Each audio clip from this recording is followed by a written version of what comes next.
I never imagined I'd be the guy caught in a suburban showdown, especially not one involving the homeowners association. I'm Ethan Carter, a web designer who works from home. I keep my yard tidy, pay my bills, and try to be a good neighbor. My house in Willow Creek, a neat suburb with manicured lawns, seemed ideal when I bought it 2 years ago.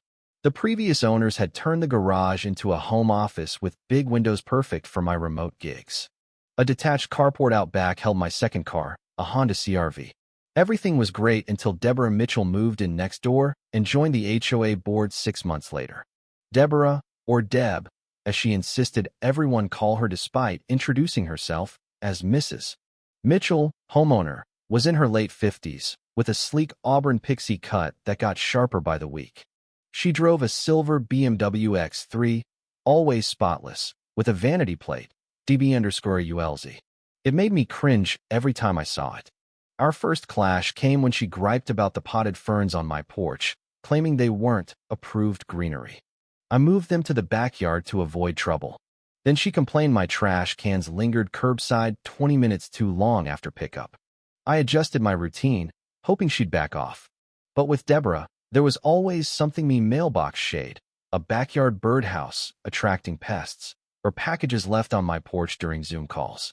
Each violation brought a printed notice, a text, and sometimes a visit where she'd lean in, fake sweet, and say, "Ethan, sweetie, rules keep our property values up. You get it, right?" I'm just doing my board duty. I stayed calm, addressing each issue while dodging her as much as possible. It worked until the carport fiasco.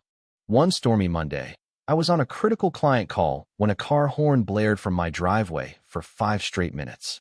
I excused myself and stepped outside, umbrella in hand, to find Deborah in her BMW, parked under my carport, honking and glaring.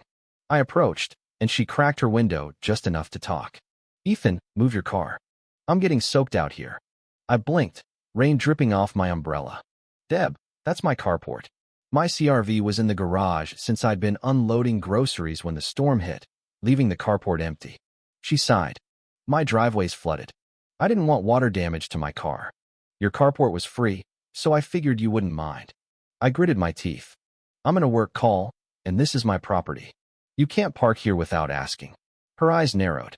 "Fine, I'm asking now. Move your car from the garage so I can park there." The carport's open to the rain. Stunned, I said, "No, Deb. This is my property. Please leave."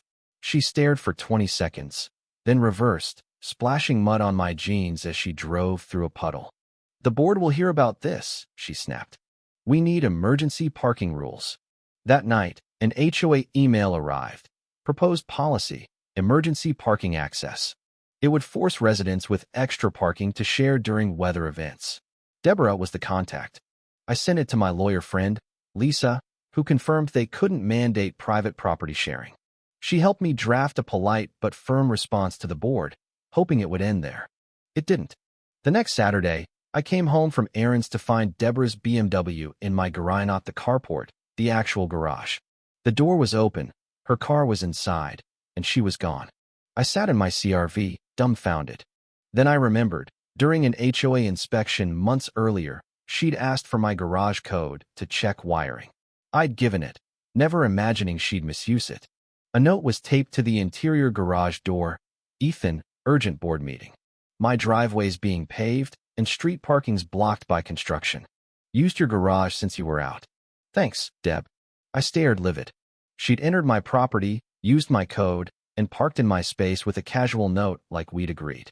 I changed the keypad code, disabled the manual override, and texted her, "Your car's in my garage without permission. Code's changed. Contact me when you're back to discuss this violation." 3 hours later, she replied, "Ethan, I need my car. Open the garage." I waited 15 minutes. "In a meeting. Free in an hour. Don't enter my property again without permission." 10 minutes later, my doorbell rang nonstop. My camera showed Deborah mashing the button, ranting on her phone. I let her stew. When I opened the door 30 minutes later, she was fuming, pacing tracks into my doormat. "This is outrageous," she yelled.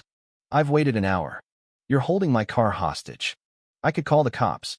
I leaned against the doorframe. "For what? You trespassed, used a one-time code, and and parked in my private garage without consent. I could call the cops. Her face reddened. It was an emergency. My driveway's being paved. That's planned maintenance. Deb, not an emergency.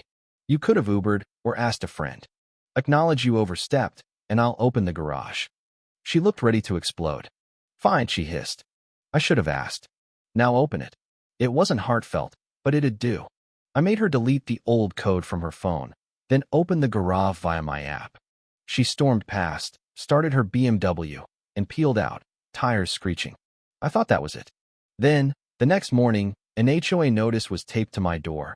My office conversion violated current codes and had to revert to a garage within 30 days. It was nonsense. The conversion was permitted, and the HOA had never flagged it in 2 years. Lisa confirmed it was unenforceable and drafted a response citing legal precedent and hinting at harassment claims. That evening, I heard a car pull in. My camera showed Deborah's BMW in my garage again. The door was open. I'd been moving lawn equipment.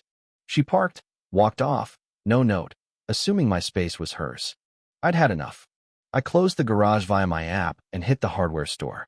An hour later, I installed a heavy-duty padlock and hasp on the interior garage door, locking it from the outside without damaging it.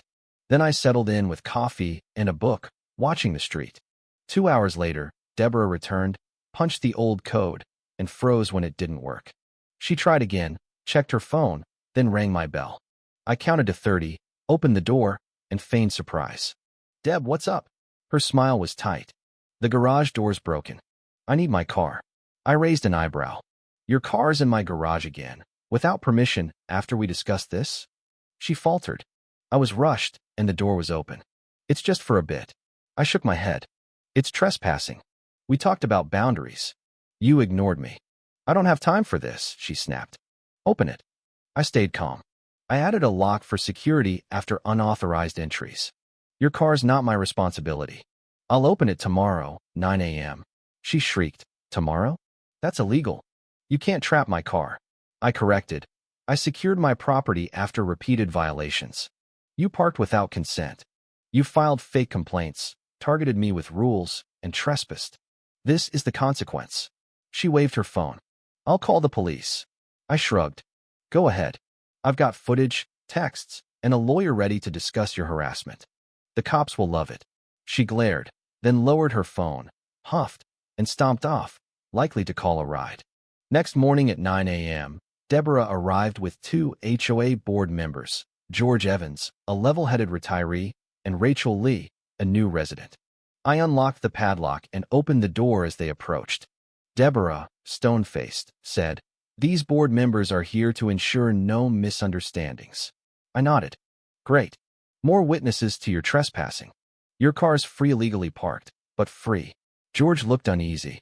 Deb, you parked here without permission? Twice. She waved it off. It was urgent. He's overreacting, locking my car. I clarified. I locked my garage after she trespassed repeatedly, filed fake violations, and tried forcing new rules to take my space. My lawyer's reviewing it all. Rachel frowned. Deb, you said he agreed to let you park, then trapped your car maliciously. I cut in. No agreement. No note this time. Just her assuming my property's hers. George sighed. Deb, get your car. We'll talk at the community center, not Ethan's driveway. Deborah marched to her BMW, slammed the door, and nearly clipped Rachel backing out. That afternoon, I returned from the store to find Deborah's BMW blocking my driveway, not in the garage, but preventing access. It was deliberate. I snapped photos, called the non-emergency police line, and a tow company. Officer Lopez arrived, reviewed my footage and documents, and nodded. She's blocking your driveway on purpose after being told not to park here. I confirmed. He went to Deborah's house, spoke for 10 minutes, and returned. She claims a parking misunderstanding. I told her to move it now and not park here without permission. If it's not gone in 15 minutes, you can tow it. Deborah emerged, glared, and drove off recklessly. The next day, an HOA notice announced an emergency meeting on parking violations. Deborah's signature was on it. I attended with Lisa. Deborah painted me as a hostile neighbor, undermining community unity. I handed out evidence, footage, texts, fake notices. Neighbors shared their own stories. Deb fined a kid's lemonade stand for clutter, cited a flagpole for excessive patriotism, and targeted a couple for unapproved roses. Her meeting backfired, becoming a roast of her conduct. George spoke up. This isn't just parking. It's about governance. The meeting ended with a plan to overhaul HOA rules. At the next election, Deborah was voted out, and George became president, promising fairness. Deborah listed her house for sale 2 weeks later. As her moving truck pulled away, our eyes met. I waved slightly. She gave a curt nod and drove off, leaving for a ULZ plate glinting. I removed the padlock but kept the cameras. The HOA's now reasonable, the neighborhood's united, and my carport? It's mine, ferns and all.